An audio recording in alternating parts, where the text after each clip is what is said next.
Et bonjour à toutes et à tous, bienvenue, merci d'être avec nous ce matin. Entre liberté individuelle et sécurité publique, un défi pour la démocratie, le socle citoyen à l'ère de l'IA. C'est un sujet qui est devenu un véritable enjeu pour l'Église et les chrétiens dans la société. Léon XIV, dans les pas de François, en a fait une priorité. Pour le pape, l'IA est un produit exceptionnel du génie humain, mais reste un outil à ne pas confondre avec l'intelligence humaine qui implique nécessairement l'ouverture de la personne aux questions ultimes de la vie et reflète une orientation vers le vrai et le bien. Les Semaines sociales de France s'emparent du sujet avec beaucoup de questions que nous allons traiter en chair et en os. On n'a pas délégué à l'intelligence artificielle cette table ronde et nous allons poser un maximum de questions à nos invités avec Sophie Dravinel. Bonjour. Bonjour Étienne. Beaucoup de questions, oui, sur la science, à la fois menacée et employée pour fabriquer cet homme augmenté, but réel ou fantasmé, sur la démocratie qui affronte des vents hostiles ou contraires un peu partout dans le monde. Nous l'observons évidemment. Sur la crise climatique, évidemment, au cœur de tout. Et autant que sur les nouvelles réalités économiques issues des bouleversements géopolitiques actuels. Quelles conséquences sur la souveraineté des entreprises, des États? Comment, en chrétien, s'emparer de ces questions sur les plans éthiques et spirituels? Quelle espérance aussi? Nous allons poser ces questions à nos invités. Et je vous les présente tout de suite. Bernard Cazeneuve, bonjour. Merci d'être avec nous, Premier ministre de 2016 à 2017 et ministre de l'Intérieur de 2014 à 2016 pendant la présidence de François Hollande. Vous étiez aux premières loges lors des attentats de 2015 et nous nous souvenons avec vous évidemment de cet épisode que nous avons commémoré ces derniers jours. Avec nous également Claire Mathieu, directrice de recherche au CNRS, membre de l'Académie des sciences, spécialiste des algorithmes et vous êtes à l'origine de l'algorithme de Parcoursup. On en parlera dans ce plateau. Nous en parlerons et nous aurons la voix, le temps de débattre sereinement et tranquillement sur ce sujet. Ça me fait sourire, mais c'est un sujet extrêmement sérieux et qui contient beaucoup d'enjeux démocratiques.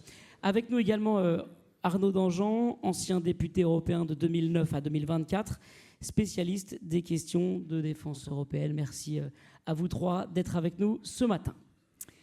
Alors Bernard Cazeneuve, nous l'avons dit, 10 ans après les attentats de 2015, nous sommes en France dans une société qui demande toujours plus de sécurité, dans laquelle les peurs sont loin d'être apaisées, malgré les actions menées par les gouvernements successifs, et je pense à votre loi sur le renseignement. Est-ce que on va rentrer dans le vif du sujet directement, puisque nous allons aborder pas mal de sujets assez vifs. Est-ce que vous posez des limites et lesquelles à l'usage de ces technologies? Oui, bien entendu, nous posons des limites à l'usage de ces technologies, y compris lorsque ces technologies sont destinées, dans un contexte de grande émotion nationale, à protéger la nation contre le risque terroriste. Vous êtes nombreux dans cette salle, j'en suis convaincu, à avoir à l'esprit le souvenir des tragédies qui ont frappé notre pays en 2015, 2016 et jusqu'à une période récente. Nous avons eu des attentats de masse, nous les avons commémorés il y a de cela 48 heures. Nous avons eu des attentats qui ciblaient des personnes en raison de ce qu'elles incarnaient, les caricaturistes qui incarnaient avec leur stylo la liberté d'expression jusqu'à l'impertinence, les otages de l'hypercachère qui avaient été pris en otage parce qu'ils étaient de confession juive, les policiers assassinés parce qu'ils portaient l'uniforme et incarnaient l'état de droit. Mais ce qui a caractérisé cette période où les attentats se sont multipliés, c'est une demande sociale très forte de voir l'État non pas judiciariser la situation des auteurs, mais prévenir les actes pour qu'ils ne se produisent pas. Et donc prévenir les actes, ça posait la question de l'ensemble des mesures préventives que l'État peut prendre pour éviter que des attentats terroristes ne se produisent. Et parmi ces actes, certains renvoient au débat d'aujourd'hui, c'est-à-dire à l'intelligence artificielle comme technique mobilisée par les services de renseignement pour prévenir l'acte terroriste. Alors, je vais prendre des exemples très concrets pour bien faire comprendre ce dont on parle. Lorsque j'arrive place Beauvau le 2 avril 2014, nous avons déjà des inquiétudes concernant le risque pour notre pays d'être frappé par des attentats terroristes. Nous savons que les terroristes communiquent entre eux par des moyens cryptés, donc destinées à échapper aux services de renseignement. Et nous disposons d'une loi sur le renseignement qui date de 1991, c'est-à-dire d'une époque où il n'y avait ni téléphone portable ni Internet. Et donc, très concrètement, les services de renseignement qui sont sous la responsabilité du ministre de l'Intérieur pour ce qui concerne la sécurité intérieure sont en situation d'infraction s'ils utilisent des techniques de renseignement destinées à entrer dans des communications dès lors que la loi ne les autorise pas à les utiliser.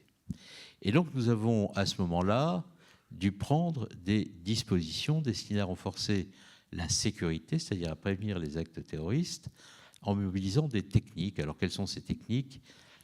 C'était la détection sur données anonymes ou le suivi en continu des terroristes. Alors derrière ces concepts se cachent des choses très, très précises.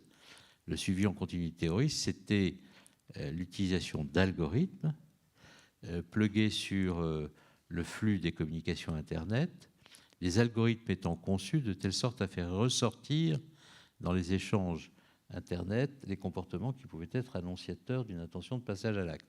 Et la détection sur données anonymes, c'était la reconstitution à partir des données de connexion de grappes d'individus étant liés les uns aux autres et pouvant commettre des actes. Et c'est là qu'on a peut-être une question, justement, comment traiter la menace terroriste, aussi bien d'ailleurs que des ingérences étrangères, sans porter atteinte à nos libertés individuelles. Je pense à la reconnaissance faciale, par exemple, que vous venez d'évoquer pour partie. Est-ce qu'il faut concéder des sacrifices ?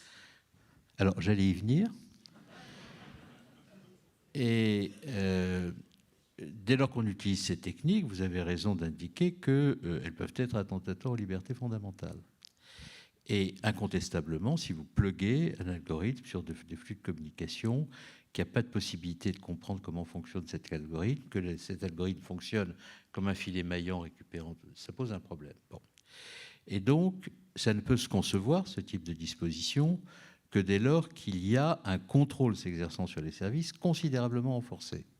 Quelle est la nature de ce contrôle ? Il est prévu par le texte de loi Ardo-Cessa, un contrôle administratif renforcé.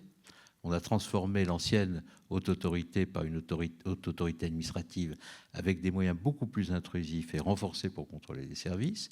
2, le Conseil d'État qui assure le contrôle juridictionnel comme juridiction administrative sur les services dispose désormais d'une composition particulière accréditée secret défense, c'est-à-dire qu'on ne communique plus aux juges administratifs, comme c'était le cas par le passé, des notes blanches rédigées par les services, par lesquelles les services expliquent les raisons pour lesquelles ils ont mobilisé tel ou tel moyen, mais le Conseil d'État accrédité a directement accès aux informations de première main, l'information brute.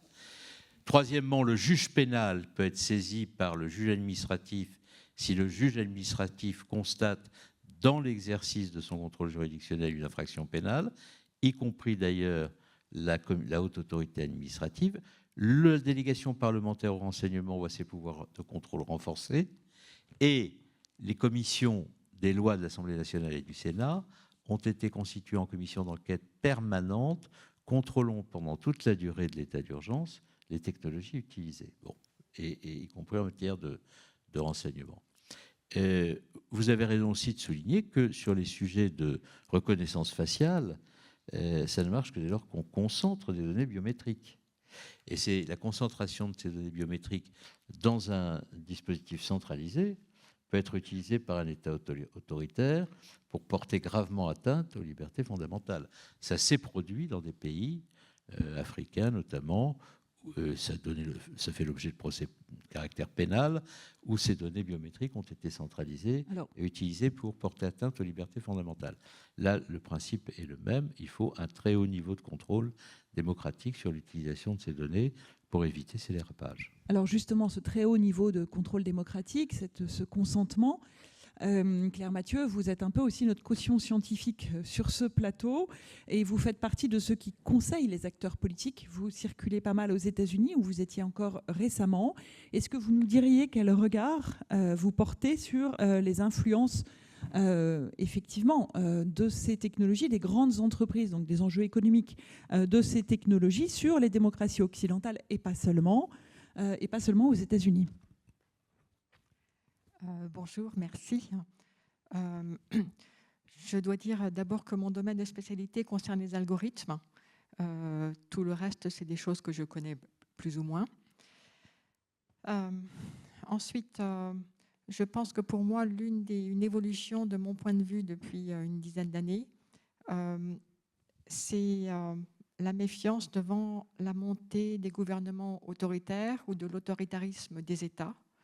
Et donc, un besoin beaucoup plus important de protéger les citoyens, non seulement avec l'aide de l'État, mais aussi contre l'État. Donc je pense que ça, c'est vraiment prioritaire, de toujours penser aux ingérences et aux abus possibles de la part de l'État. C'est beaucoup plus important maintenant, de plus en plus important. Et puis, du point de vue de l'IA et de ses menaces sur la démocratie, donc, il y en a qui ont déjà été mentionnés, je crois, la désinformation, les bulles informationnelles, le croisement des informations qui permet d'avoir une connaissance fine des individus et donc que les méthodes puissent les manipuler, soit pour leur faire dépenser de l'argent, soit pour leur vote, soit pour envoyer des jeunes faire la djihad en Syrie, comme on a vu. Et puis, la concentration des moyens, effectivement, avec quelques acteurs de la Big Tech, un tout petit nombre de personnes qui ont une influence sur la société qui est absolument hors de proportion, extraordinaire. Et donc ça, je dirais que c'est des soucis absolument majeurs actuellement. Donc, défense du citoyen contre l'ingérence d'un État qui devient de plus en plus autoritariste et la défense des citoyens et de la société contre l'excès de pouvoir de la Big Tech. On peut dire que la science dépend finalement de l'usage qu'on en fait. Elle est ni bonne ni mauvaise, quoi. Il y a une sorte c'est froid comme sujet. En quoi est-ce qu'elle est menacée selon vous et par quels usages? Je prends l'exemple d'Elon Musk. Est-ce qu'il n'y a pas là une instrumentalisation de la science au service d'un projet politique? Est-ce que vous l'observez? Est-ce que c'est ce que vous voyez quand vous allez aux États-Unis et même d'ici d'ailleurs? La science est menacée. La science, depuis le milieu du XXe siècle, a besoin de beaucoup de moyens pour avancer. Ces moyens sont donnés par l'État et les entreprises. Et en retour, ça donne à ces États et à ces entreprises du pouvoir pour orienter la science. Et donc, ça, c'est assez logique que le citoyen veuille avoir un droit de regard sur la science qui se fait dans la mesure où il la finance en partie. Et donc, menace sur la science. Pour faire de la science, il faut de l'argent. La menace, c'est de couper les moyens financiers. Donc ça, c'est la première menace qui se réalise en partie aux États-Unis depuis un an et qui est, disons, inévitable, structurelle. Et donc, ceux qui ont le pouvoir, donc le pouvoir politique ou les géants de la Big Tech, peuvent choisir de cibler, de couper les fonds pour un domaine, de développer pour un autre domaine. Oui, c'est vrai. C'est une menace, disons, c'est la menace qui est déjà devenue là. Ouais. Aux États-Unis, qui est déjà devenue, bien sûr. J'ai, Arnaud Dangean, des questions pour vous. Et ce qu'il faut préciser aussi, c'est que vous avez commencé votre carrière professionnelle dans le renseignement et que vous avez cette force, cette compétence ou ce regard particulier. Et je pense que vous aurez envie de réagir à ce que disait auparavant Bernard Cazeneuve, Monsieur le Ministre. Mais aussi, nous voudrions vous entendre comme ancien législateur européen, toujours actif sur ces sujets-là, toujours intéressé en tout cas. Est-ce que vous nous direz après si, pour vous, les parlements, les législateurs peuvent s'emparer ou non de ces technologies qui ne cessent d'évoluer et sur lesquelles ils ne sont que peu ou pas experts, mais est-ce qu'il n'y a pas quand même des bases à poser pour les menaces les plus vitales dont nous parlions, pour nous prémunir aussi de ces actions potentielles d'États qui iraient à l'opposition des démocraties, mais comme ils sont élus, voilà, toutes ces problématiques-là. Merci beaucoup.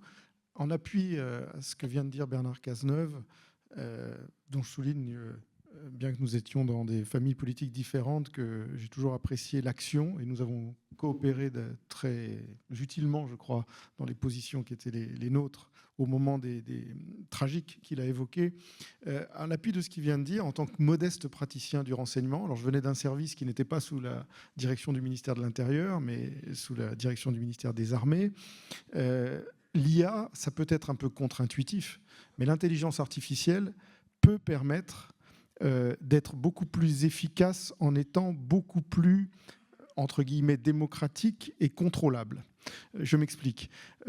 Par rapport à l'afflux de données que les services de renseignement interceptent de façon numérique ou traditionnellement, les interceptions téléphoniques ou autres.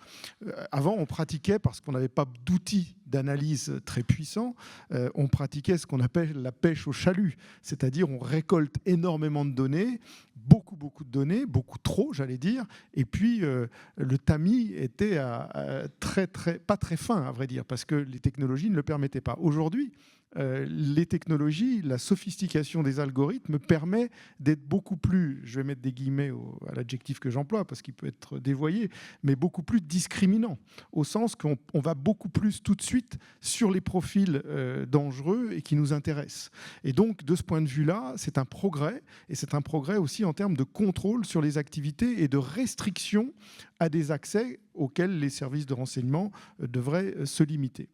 Ça, c'est un point de vue très pratique et qui a été une vraie avancée à travers les législations et les usages technologiques. Je crois aussi qu'il ne faut jamais sous-estimer, alors il ne faut pas exagérer bien sûr, mais il ne faut jamais sous-estimer la part d'autocontrôle et d'autocensure quand on est dans l'appareil d'État. Je m'explique. Un fonctionnaire d'État qui est dans un service de renseignement, dans une démocratie comme la France, sa tendance naturelle n'est pas à élargir son pouvoir.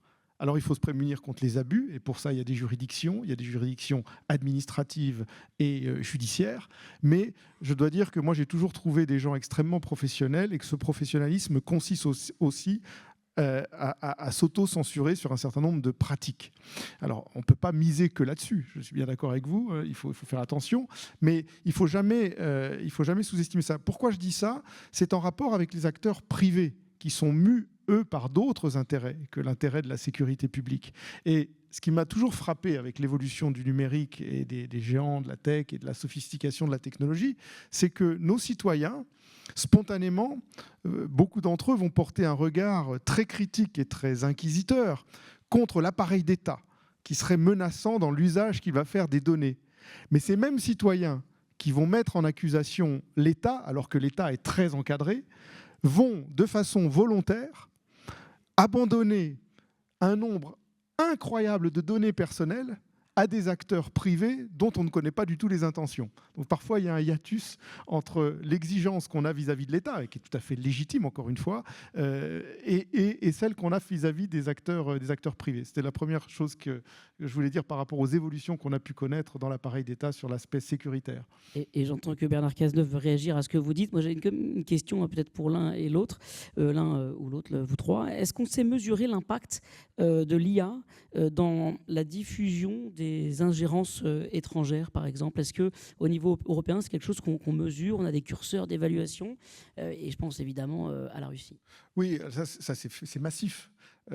Aujourd'hui, on a beaucoup de cas concrets en France et en dehors de la France. En France, on a désormais des institutions qui suivent ça. Il y a des agences qui suivent ça très bien. Au niveau européen également, on a pu détecter, notamment, tout le monde a l'exemple en tête des élections présidentielles en Roumanie, où on a vu une ingérence massive des faux comptes de réseaux sociaux créés en millions. Ça se comptait en millions. Hein. C'est pas des petites ingérences. Voilà. Donc c'est un phénomène qui est massif, c'est assez bien suivi, c'est assez bien quantifié quantifié.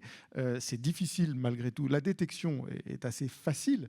La contre-ingérence est beaucoup plus compliquée. Et en plus, quand vous faites de la contre-ingérence, c'est-à-dire quand vous mettez ces phénomènes en accusation, vous vous retrouvez vous-même accusé de faire une forme d'ingérence. On a vu les critiques du vice-président américain, Vance, quand il est venu à Munich au mois de février, accuser les Européens d'avoir été antidémocratiques et d'avoir bridé, censuré la liberté d'opinion parce qu'ils avaient réagi à des ingérences massives. Donc là, dans le domaine, dès qu'on tombe dans le champ de la liberté d'expression, c'est quelque chose qui est extrêmement sensible dans nos démocraties. Mais pour vous répondre précisément à votre question, oui, c'est assez bien quantifié.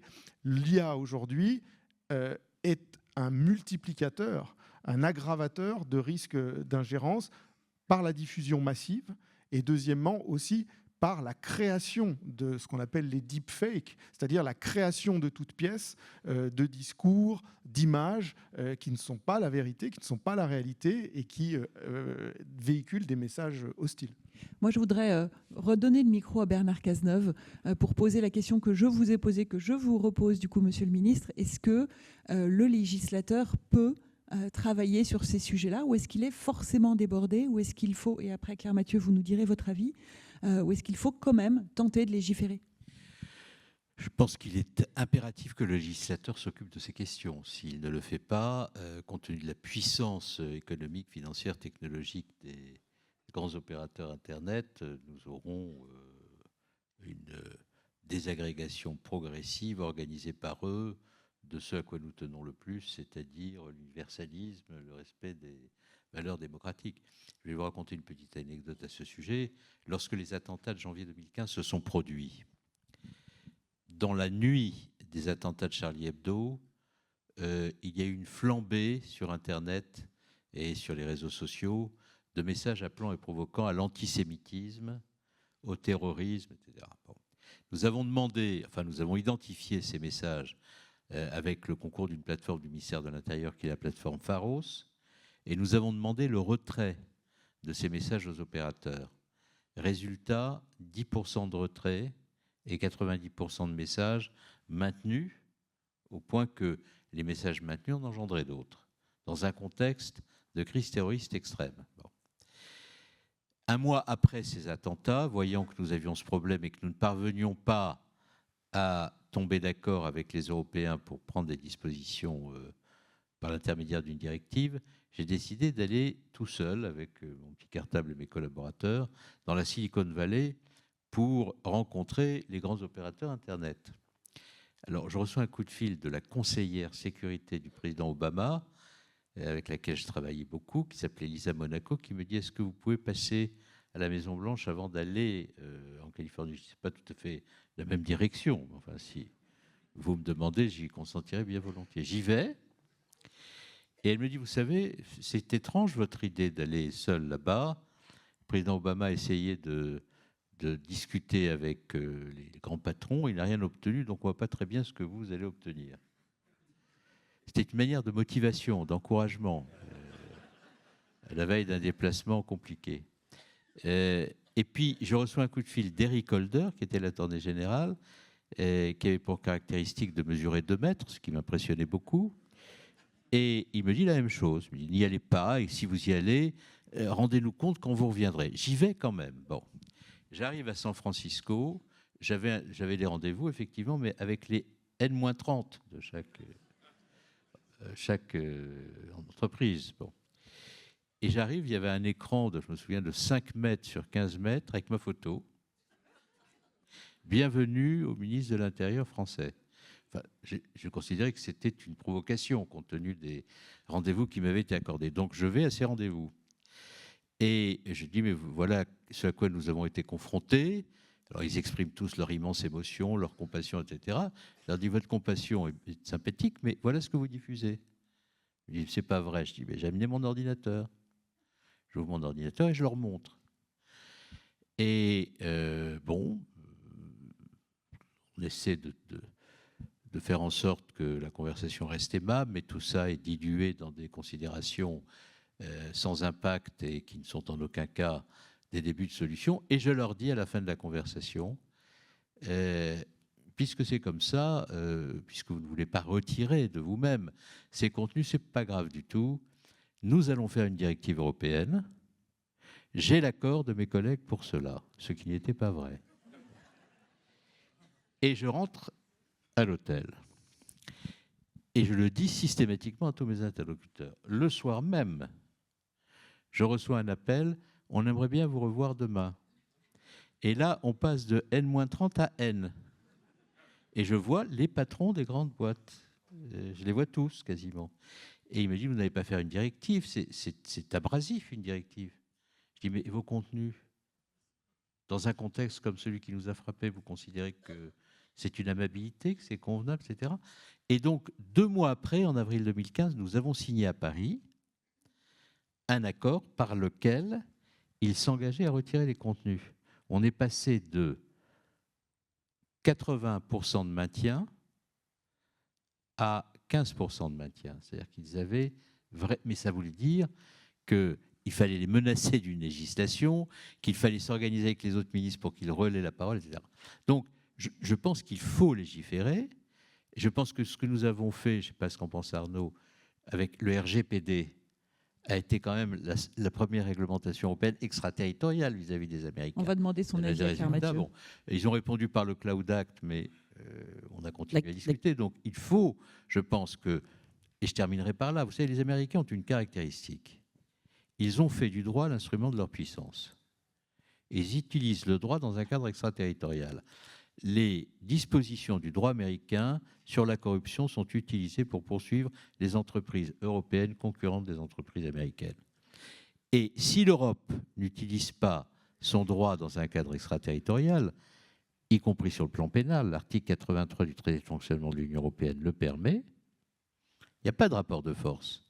Et avec l'administration américaine telle qu'elle est, si le rapport de force consiste à se rendre en Écosse pour recevoir l'ordonnance de M. Trump en lui disant merci, il n'y a pas d'Europe. Est-ce qu'on est prêt, Claire Mathieu?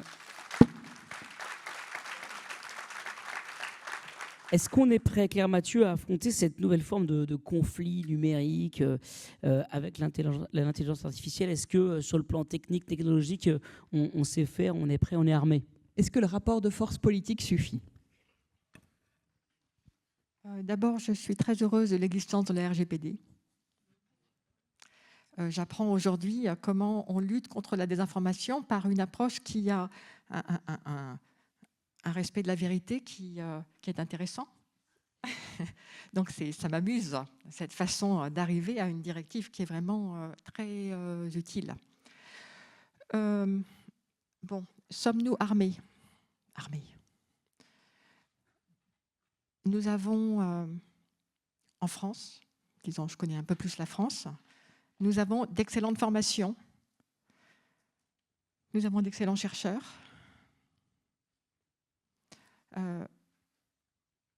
Après, il faut beaucoup d'argent. Et puis, on a un retard technologique quand même.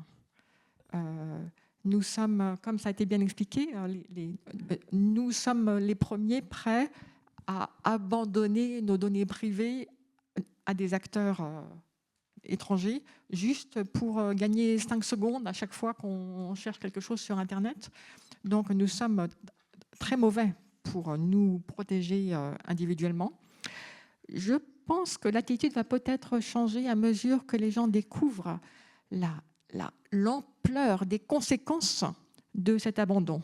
Le fait que, par exemple, imaginez que quand vous allez au supermarché, le prix que vous voyez affiché pour les produits soit adapté de façon individualisée, enfin du moins catégorie par catégorie, en fonction de vos caractéristiques et l'urgence de votre besoin. Je pense que ça passerait très mal et que ce genre d'action soit possible grâce au fait que nous n'avons rien à cacher, nous sommes des bons citoyens, donc nous n'avons pas d'opposition à ce que nos données soient disponibles. Je pense que ces conséquences concrètes, maintenant, on commence à s'en rendre compte et ça va changer l'attitude. Vous vouliez réagir, Arnaud, sur les... Oui, puisque j'ai été moi-même aussi modeste législateur au niveau européen, ce que dit Bernard Cazeneuve est tout à fait exact sur la genèse de cette régulation du numérique qui a commencé évidemment en Europe. J'ajouterais malgré tout une petite note d'attention, c'est-à-dire que sur les technologies telles que l'IA notamment, nous législateurs sommes par définition et par nature, j'allais dire, en retard. Et donc, il peut aussi y avoir un risque à surlégiférer sur des phénomènes que nous ne maîtrisons pas, que nous essayons d'anticiper, mais que nous pouvons mal anticiper. Et parfois, les législations que nous produisons peuvent être même contre-productives.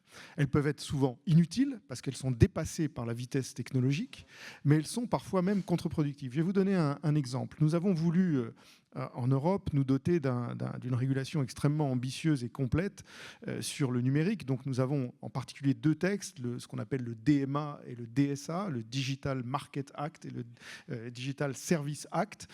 Ça se ressemble beaucoup, mais ça ne traite pas exactement de la même chose. Et par exemple, dans le Digital Market Act, le DMA, c'est plutôt des questions d'ouverture au marché et de concurrence qui ont prévalu pour édicter ces lois, de façon à ce que les géants de la tech américaine ne soient pas monopolistiques sur ce marché. Donc ça partait d'une très bonne intention, qui était une intention plutôt économique, commerciale et technologique aussi, d'ouvrir et d'éviter les monopoles et la situation très insatisfaisante d'avoir des Américains qui dirigent tout le monde numérique. Mais ce faisant, nous avons aussi pris des risques en matière de sécurité, par exemple, de sécurité des contenus. Et par exemple, nous avons exigé de certaines plateformes américaines qu'elles s'ouvrent. Alors, c'est difficile de le faire sans donner les noms, mais vous avez un fabricant de téléphones portables bien connu qui a intégré dans son téléphone portable j'allais dire l'accès, le magasin, la porte ouverte à des applications. On a exigé de ce fournisseur qu'il ouvre son magasin d'applications et pas seulement à celles que lui filtrait. Ce faisant, on a ouvert la porte à des applications qui venaient de partout et qui contrevenaient à la sécurité. Par exemple, ce fabricant-là avait empêché des contenus pornographiques d'être accessibles depuis sa plateforme. L'ouverture exigée par notre législation européenne de sa plateforme, les premiers qui se sont rués pour investir cette plateforme, c'est des contenus pornographiques. Juste pour vous donner un exemple qui n'est pas si anecdotique que cela, des tensions qu'il peut y avoir à l'intérieur des législations, sans même parler, j'allais dire encore une fois, du rythme technologique qui fait qu'un député lambda, dont j'étais en matière technologique et numérique, je ne suis pas ingénieur, je connais très mal ce monde des algorithmes, j'allais dire, on peut me raconter à peu près n'importe quoi. Et donc, selon ce qu'on va me raconter, je vais produire une législation qui peut se retourner même contre l'usager. Vous voyez, donc, il faut être très, très prudent. Alors, je ne dis pas que l'approche américaine est la bonne, loin de là, évidemment, mais on avait cette tension, si vous voulez. Et moi, j'ai vécu, exactement, non, parce que le niveau auquel j'étais n'était pas le même, et puis il y avait un petit décalage dans le temps. Mais j'ai fait aussi ce voyage de Palo Alto et de Californie à la tête d'une délégation parlementaire européenne pour aller rencontrer les géants de la tech. Ce qui était assez fascinant, c'était de voir comment ils nous prenaient, nous, pour des surrégulateurs. On sait faire que ça. Et donc, vous avez cette dichotomie, l'Europe, c'est la régulation, les États-Unis, c'est l'innovation. En revanche, ce que j'ai compris malgré tout, c'est qu'au-delà de cette caricature, en discutant avec les législateurs américains et leur réticence à s'engager là-dedans, bon, d'abord, ils sont victimes du lobby très fort de la tech et du financement des acteurs de la tech de leur campagne électorale, donc ils ne veulent pas se retourner contre eux, ça c'est clair. Mais malgré tout, il y a un élément de bon sens qui est de dire ça va très vite. Alors, sans croire pour autant à l'autorégulation de la tech, ce qui serait très dangereux évidemment, on veut se donner le temps aussi de faire des lois qui soient vraiment efficaces le jour où on décide d'en faire une. Et le problème parfois en Europe, vous regardez par exemple sur l'intelligence artificielle, puisque c'est le thème précis d'aujourd'hui, au-delà du numérique, sur l'intelligence artificielle, l'Europe a voulu se doter d'un Intelligence Artificielle Act qu'elle a en partie abandonné aujourd'hui parce que c'est allé tellement vite, tellement plus vite que la législation, l'évolution de la technologie, que ce qu'elle avait prévu, ce que nous avions prévu à l'origine, s'est retrouvé totalement démonétisé. Il y aura des questions très probablement on pourra même sur en ce discuter sujet. dans les couloirs, il n'y a pas de problème. On vous coupe, mais vous aurez sans doute encore beaucoup de choses à nous dire. Alors, on vient de poser le sujet sur le plan des menaces globales. Qu'en est-il de notre vie en société ? Claire Mathieu, On peut prendre l'exemple de Parcoursup, cette plateforme que vous avez participé à lancer. Et quel était le projet initial? Au-delà de l'outil technique pour faire un choix d'orientation, il y avait un souci de l'égalité entre les élèves. Racontez-nous. Merci. Pourquoi est-ce que vous riez? Parcoursup, qu'est-ce que c'est? Pour ceux qui ne seraient pas au courant, c'est une plateforme d'affectation des lycéens, des néo-bacheliers aux formations de l'enseignement supérieur en France. De 2017, novembre 2017 à 2019, j'étais chargée de mission un jour par semaine au ministère pour aider à la mise en place des grands principes de cette plateforme. Je suis une théoricienne, donc j'aidais aux éléments théoriques. Ça a été l'occasion de faire une coopération entre sciences et politique. Et donc, pour moi, de réfléchir à ce sujet. Qu'est-ce que nous avons fait? Donc, nous avons discuté des propriétés souhaitées. Je pense qu'au départ, il y avait eu une remise en question du système APB qui faisait des choses qui avaient été jugées illégales. Dans le cas où il y avait des tensions, trop de gens qui voulaient aller dans une licence par rapport au nombre de places, il y avait des choix qui étaient faits par un tirage au sort. Et vu l'évolution démographique, ça allait devenir de plus en plus fréquent dans les années à venir. Donc on n'avait plus le droit de faire ça. Donc il fallait une autre façon de choisir quand il y avait trop de monde pour le nombre de places. Et puis, il y a l'obligation de publier le code. Et le code d'origine d'APB datait de presque 20 ans auparavant et avait été modifié au fil des années avec des patchs. Il fallait de toute façon le nettoyer. Donc, tant qu'à faire, autant recommencer à zéro. Et tant qu'à faire, autant réfléchir à comment on souhaite faire ça. Donc, je pense que c'était ça la motivation d'origine. Et puis, l'une des visions, du point de vue moins directement technique, c'était qu'il y avait une séparation presque étanche entre les licences universitaires et les classes préparatoires, qui est une singularité du système français et qui a été jugée par les politiques comme n'étant pas favorable, disons. Et donc, il s'agissait de profiter de cette remise à plat du système pour essayer de rapprocher les deux systèmes. Et je crois que cela a été un succès.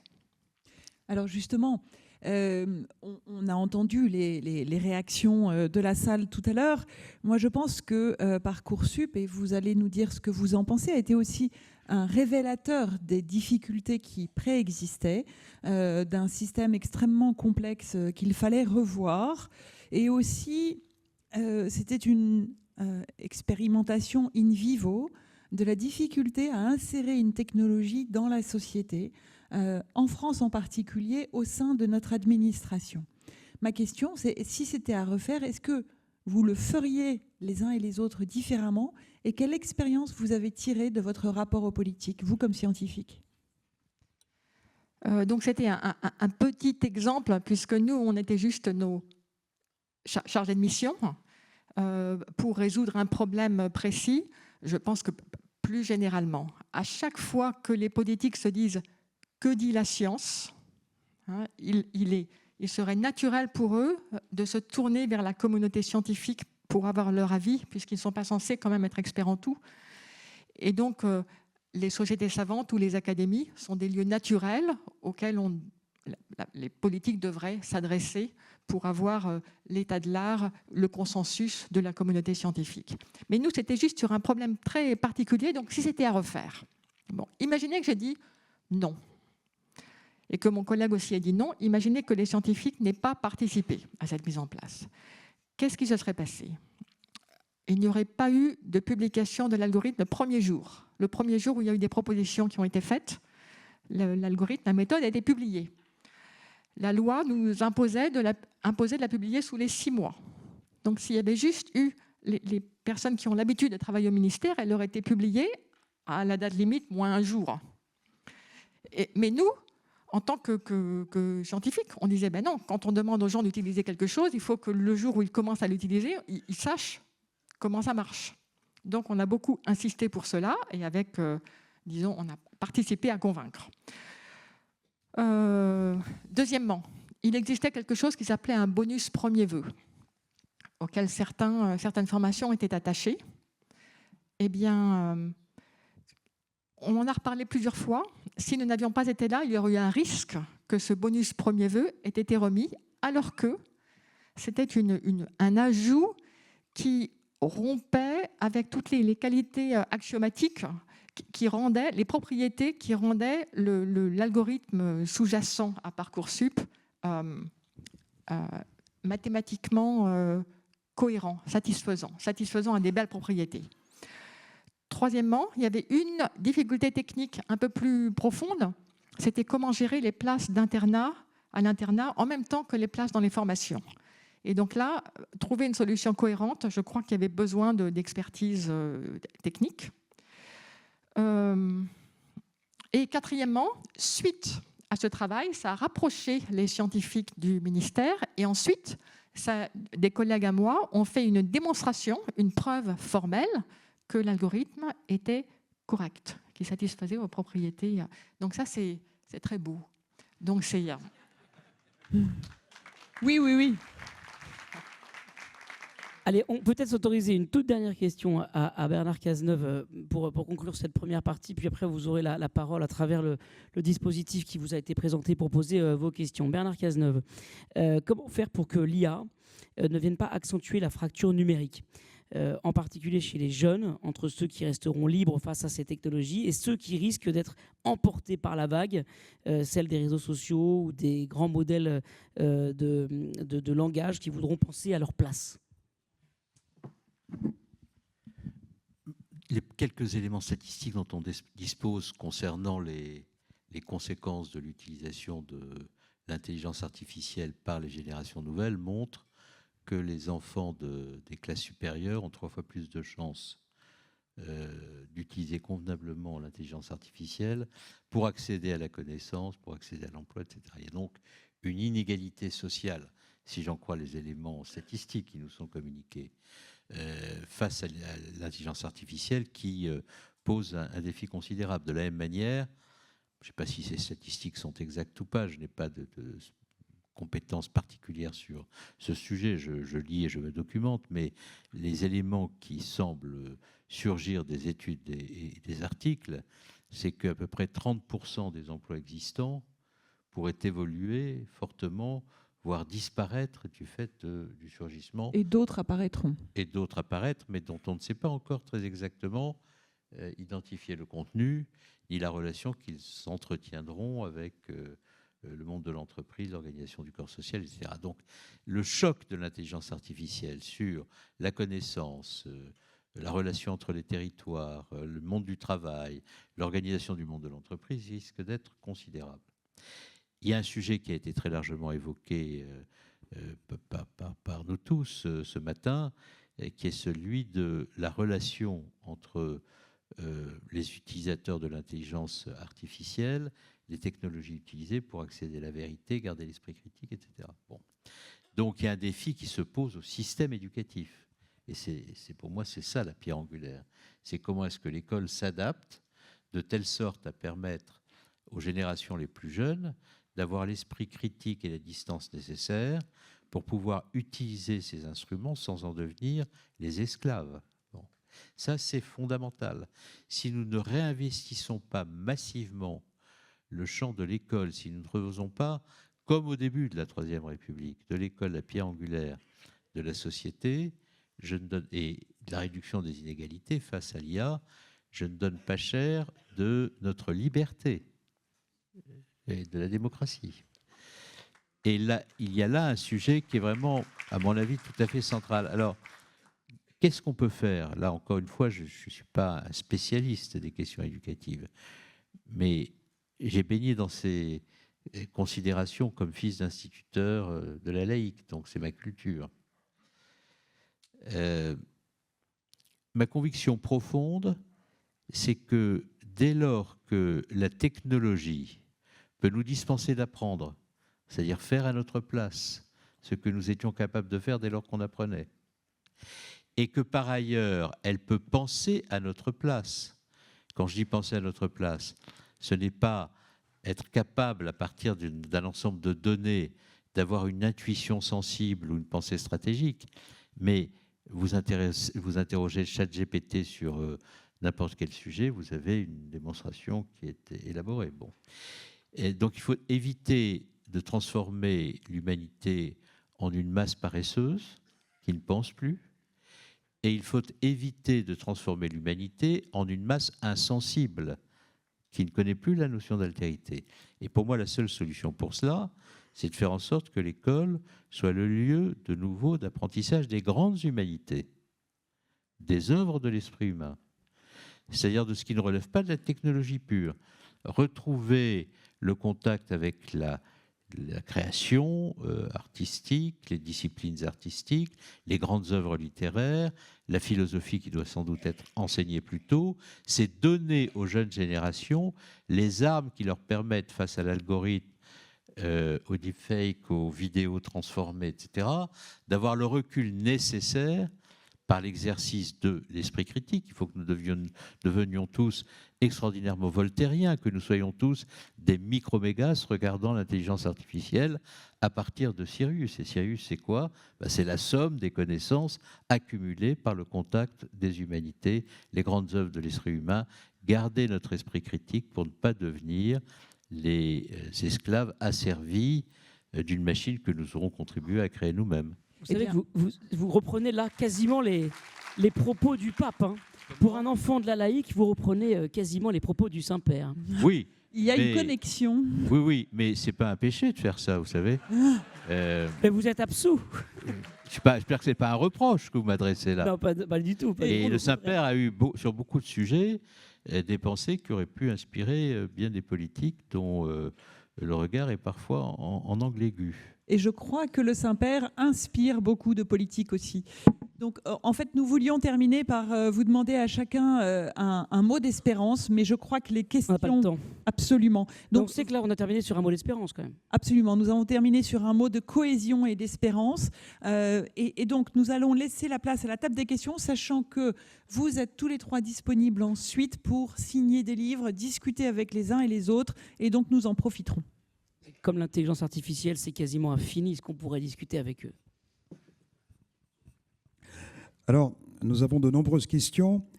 J'en isolerai une qui est de nature plus philosophique. Il nous est demandé comment est-ce que, du fait que l'intelligence artificielle permet de mesurer, de multiplier les regards, l'écoute des intentions, ne nous permet-elle pas de pénaliser l'intention avant même le passage à l'acte ? Et n'est-ce pas un problème grave de diminution des libertés fondamentales ? Et puis, je me permets peut-être une... Non ? Mais peut-être on prend une question, une réponse, Claire Mathieu ? Alors, à ce moment-là, j'en ai une deuxième.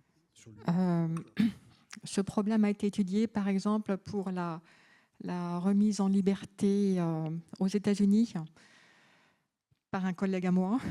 Donc, on remet en liberté des gens selon qu'on pense que ou non, ils posent un risque. Il y a un risque de récidive. Et ce risque peut être évalué par intelligence artificielle. Et en fait, on observait qu'il y avait des biais. Et il a démontré qu'en réalité, ces biais étaient structurels, qu'on ne pouvait pas y échapper. Il n'y avait pas de bonne définition. Donc, on a vraiment, on se heurte à un mur philosophique. Là. Et il y a vraiment besoin de contribution de juges. Enfin, ce n'est pas de notre sort, c'est vraiment la justice. C'est évidemment un débat extrêmement complexe, mais deux choses. Premièrement, un certain nombre de questions qu'on a évoquées avec Bernard Cazeneuve touchaient, j'allais dire, à la pré-judiciarisation. Quand on est dans le renseignement, on est avant le judiciaire. Donc le renseignement peut s'autoriser, entre guillemets, d'aller chercher très largement, c'est ce qui lui est demandé, pour détecter des menaces. Ensuite, le processus judiciaire, lui, doit resserrer considérablement les mailles avec quelque chose qui ne peut pas rester au domaine de l'intention.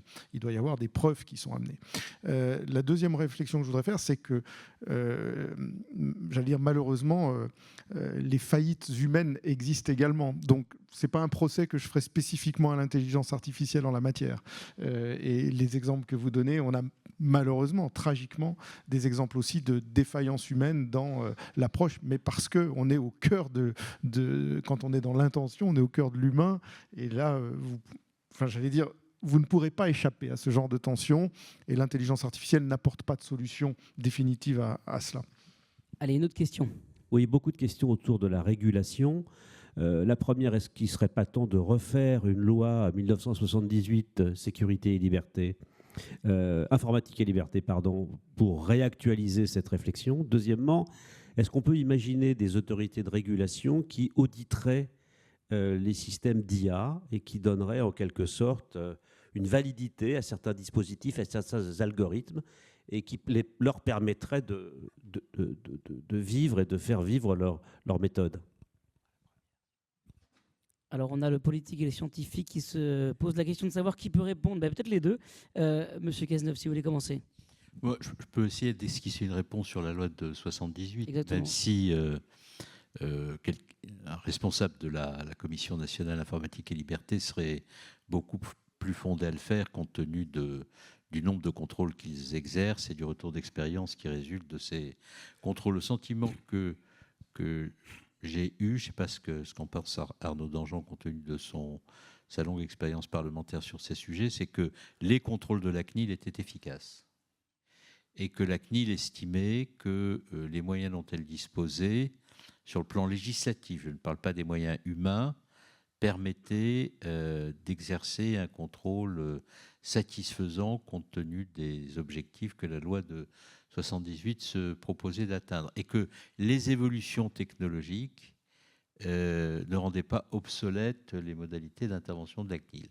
C'est en tous les cas ce que j'ai compris des échanges que j'ai eus avec les responsables de la CNIL lorsqu'il s'agissait de contrôler l'action qui pouvait être celle d'administration ou qui pouvait être induite par des dispositions législatives prises par l'État lorsque l'État visait par des mesures préventives à faire en sorte que des choses ne se produisent pas. Je voudrais d'ailleurs juste dire un tout petit mot, sans alourdir le débat, sur un sujet politique, presque philosophique, fondamental que nous avons évoqué en filigrane tout au long de nos débats. Ce que veulent les citoyens, et en grande partie, quelle que soit leur sensibilité politique, c'est un premier réflexe lorsque la menace est très élevée, c'est que l'État prévienne. Ce qu'aiment les journalistes, désolé pour vous, lorsque les attentats surviennent, c'est de trouver la faille des services de renseignement. Avant même que l'on ait des éléments sur ce qui s'est produit, et ça je me souviens très bien de ces moments juste après les attentats, j'avais le mur de micros et de caméras quand je franchissais le portail de Beauvau pour aller en conseil de défense à l'Élysée. La question est, où est la faille des services de renseignement? Et les mêmes spécialistes de ces questions, journalistes, lorsqu'on prenait des dispositions pour prévenir, faisaient des articles sur la surveillance de masse. Si bien que nous étions systématiquement en situation défensive, parce que quand ça ne marchait pas, c'était de la faute des services. Quand on leur donnait des moyens, c'est qu'on voulait organiser la surveillance de masse. Et ça, c'est un problème très sérieux, très très sérieux, parce que nous sommes à notre poste, Monsieur le Ministre. Je peux parler au nom de mes confrères. Nous sommes des aiguillons, donc parfois mal placés. Mais vous avez très bien réussi votre rôle de ce point de vue-là, puisque tout ce que nous avons fait par la suite en matière législative, nous l'avons fait sous le contrôle de... Moi, je ne critique pas du tout le rôle du journaliste. Je décris un contexte auquel nous avons été confrontés. Et ce contexte, d'ailleurs, nous a conduit à mettre en œuvre un principe de Montesquieu dont je crois beaucoup qu'il est utile dans l'exercice de l'État.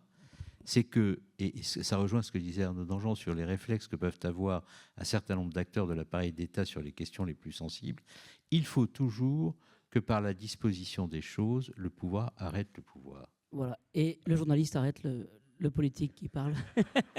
Bon, merci beaucoup et pardonnez-moi de vous avoir coupé. Merci beaucoup. On doit malheureusement conclure puisqu'il est midi et demi et moi je fais de la radio. Une minute, c'est une minute. Une seconde, c'est une seconde.